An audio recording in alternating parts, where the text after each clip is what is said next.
Hey y'all, it's Lindsay with the Fiber Seed, and it is WIP Wednesday where I share what I'm working on. First, let me share this FO. I know, it's a cake of yarn. Where's the FO? It's a little pair of baby socks that were super adorable. I made them for my niece Amelia for her first birthday, and I gifted them on Saturday, and she wore them all day until she wore them right off of her feet. Which is why I don't have them to show you. But I finished them in the car on the way to see her. So, my pro tip, if you've knit your first sock and you like how it turned out, look at it and make sure you know exactly what you did. And double check yourself when you think you're done. Because I finished and I'm like, yes, I have enough light to work on my own project now. And then I laid it next to the sock that was finished and realized I forgot a couple rows. And I had Kitchenered. I was like about to weave the ends in on the Kitchener. And I'm like, let me put it next to the sock because they're going to be so cute together. And then it was too short. So, that is my learning lesson.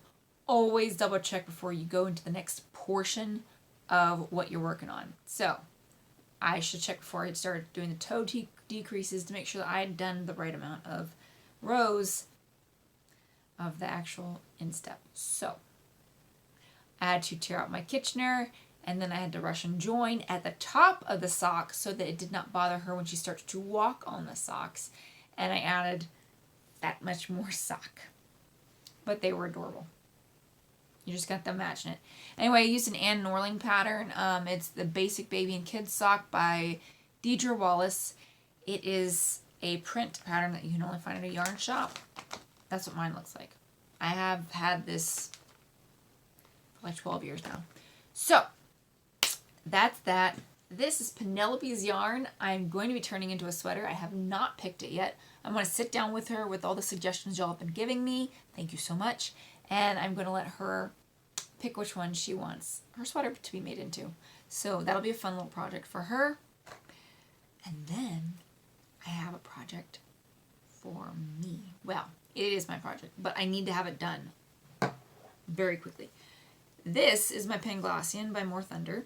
I have been working on this for almost a year, but I want to have it done for Interweave, which is next Thursday through Saturday. So I need to finish this. And I've done this much this, past weekend. I haven't touched it since I got home because I've been dyeing yarn. But anyway, that much. I need to try it on to see how much further I need to go. I also tried to try it on. I think I said that right. And forgot that I had changed the cable length on my needles, and I popped a couple of stitches off. I'm like, no, just wait. Left my yarn and everything in my sweater to go get a cable, and then Penelope tried it on and popped off about that many stitches, which is probably about 20 of them. So that was fun to pick back up with color work. It would have been one thing if it was down into the just one yarn and stocking it no problem, but it was like tucks and everything, and I had a moment.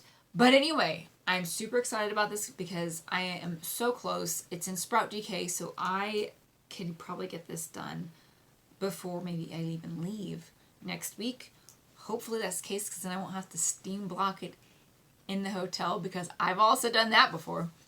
Anyway, super excited about this. Down the rabbit hole, Rosewater. If you're going to be at Interweave, let's see if I'm wearing this, because that's the goal. Anyway, that is all that I got to in this past week. Until next time, though, happy crafting.